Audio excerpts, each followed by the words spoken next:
What's up, YouTube? It's your main man, AB the Hero, back again with another video. And today we're going to talk about NBA Commissioner Adam Silver's response to RJ Hampton going overseas to play basketball in the NBL.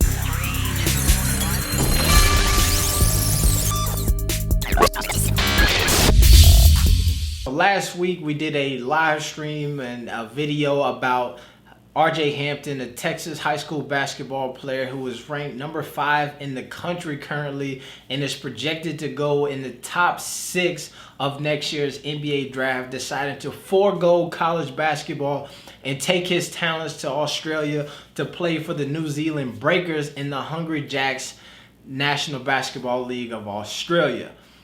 This to me was a great sign of, just mobility of players and folks starting to understand that you may have more options than just the NCAA if you want to be a professional basketball player. Now, in the United States, the G League has created what they call the G League Select program. And it was created for guys just like RJ Hampton who are talented, high prospects, potential NBA players, and who do not feel like they want to go to college. They want to spend time honing their craft and being prepared for their draft day and their first game in a rookie season as an NBA player. RJ Hampton, though, decided that he was not going to do this. Now, when I heard this, one of the takes that I felt like a lot of people were missing was how this looks, how this makes the NBA and also the G League look. The fact that they have a program designed for guys like RJ Hampton and he decided not to go there. And then also a guy like LaMelo Ball, who is also a first-round draft pick, a potential lottery pick, and he's deciding between playing basketball in China and also playing basketball in Australia. To me, I felt like this should have been pretty embarrassing for the G League and the NBA, NCAA, and just developmental professional basketball here in the United States. Commissioner Adam Silver did an interview on ESPN, and he pretty much echoed the same sentiments that I was saying. I am a little jealous because we are in our G League trying to create our own professional track. And to the extent that, and I haven't talked to him yet or his advisors, but to the extent he decided he was better off in Australia than our G League, I think I'm gonna talk to Commissioner Sharif of the G League and say, what should we be looking at differently? Because I think there are things we should be doing differently so that for an American player who decides that college isn't for me and I want to, as RJ said, I want to spend full time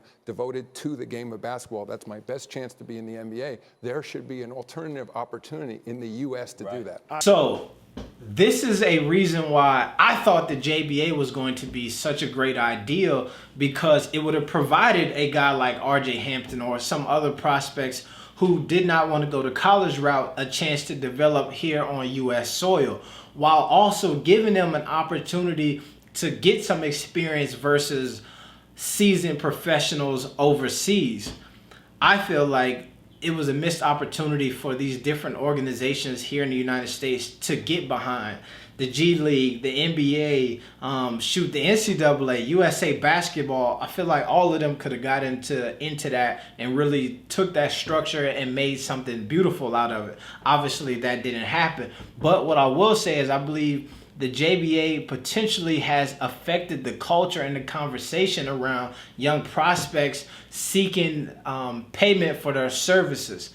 Now, I believe that watching those guys play overseas and the success that they were able to have versus professional talent, I believe adds something to that conversation in the perspective of, you can go over there. It's not going to be that crazy. You can, a lot of folks will want to help you. There's some opportunity. And even though a lot of folks try to make it out like if you're playing over across the world somewhere, the scouts can't see you, it's not true. There's video cameras everywhere. The scouts will find you if you're a hooper. I think this RJ Hampton thing really is a great look for developmental basketball in the United States, because it's going to put a fire under a lot of asses here to really get something going. Now, I think that there's 3 things that the United States, the NBA, or whoever needs to do in order to really develop the developmental system of basketball here in the United States. One, I think you have to get rid of this one and done rule. I honestly believe that you should get rid of the age limit altogether.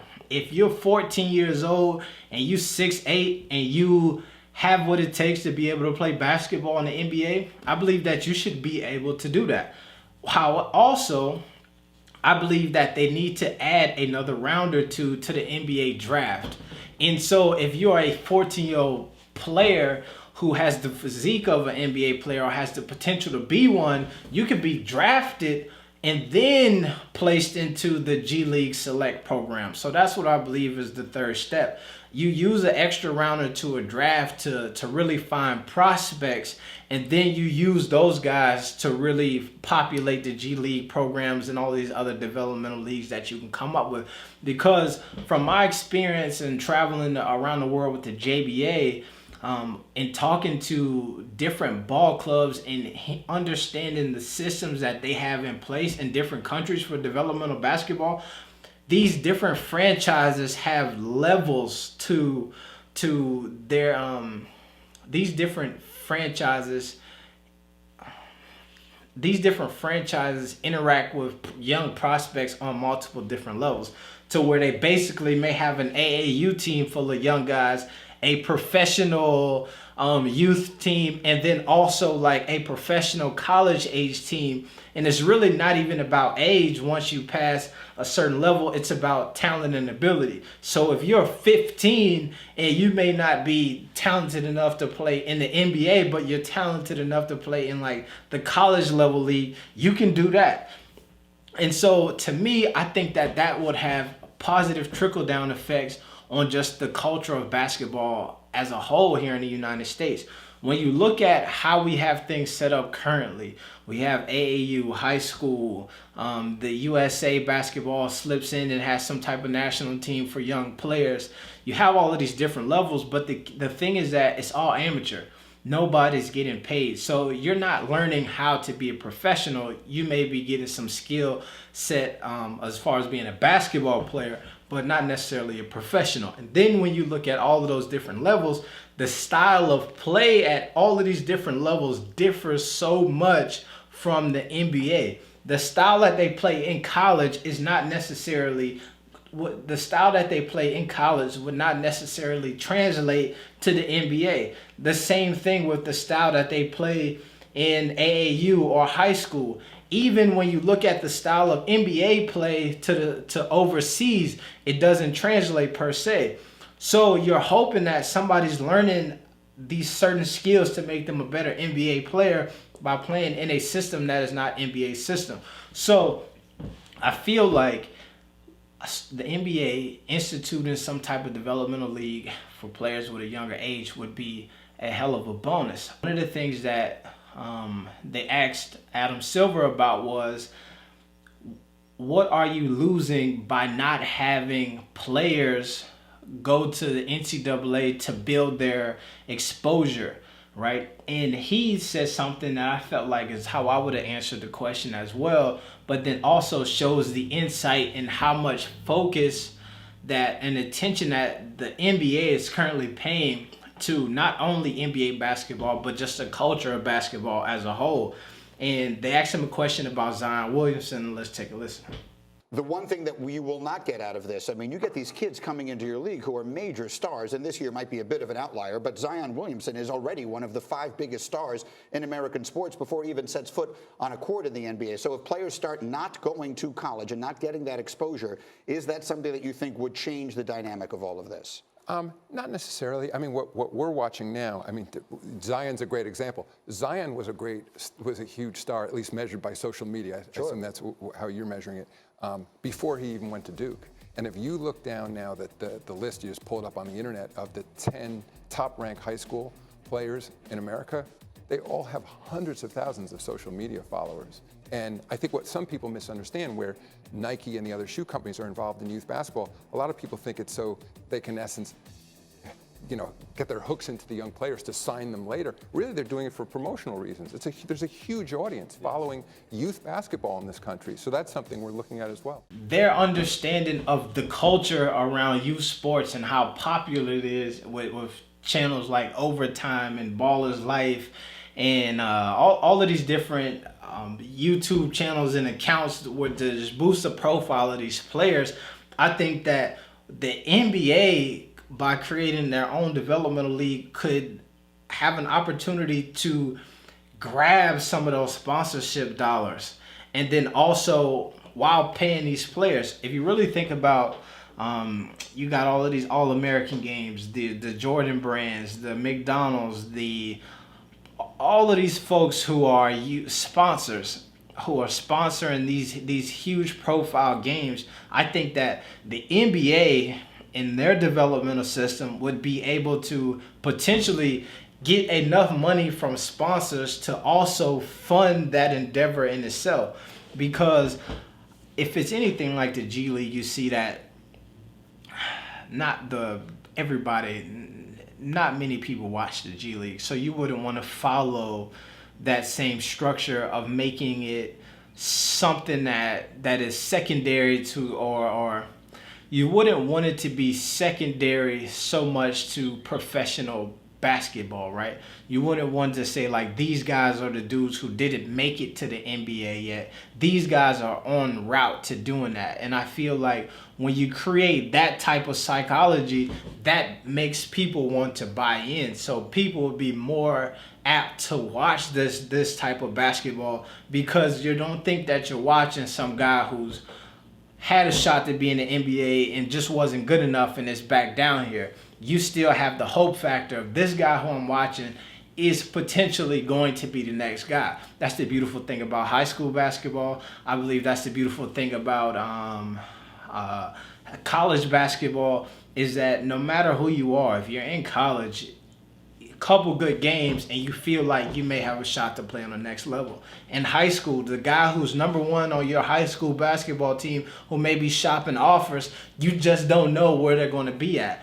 I think that traveling around with the JBA and seeing guys play in other countries, that was the feel that these other folks had of like, this guy could be next. Like, I don't know, so let me embrace them, let me watch so I could be there to say, I remember when. It's the same thing with this culture of watching basketball online, where you see all of these guys jumping out the gym doing all of this wild stuff, and then a couple years later you see them in the NBA and you just remember, man, I remember when I was watching him in high school, and then now look at what he's doing in the NBA. That's the beautiful thing about the Zion Williamson story, is it's similar to LeBron James in the essence of, like, we remember when LeBron was in high school. They started televising those games. We got those highlights.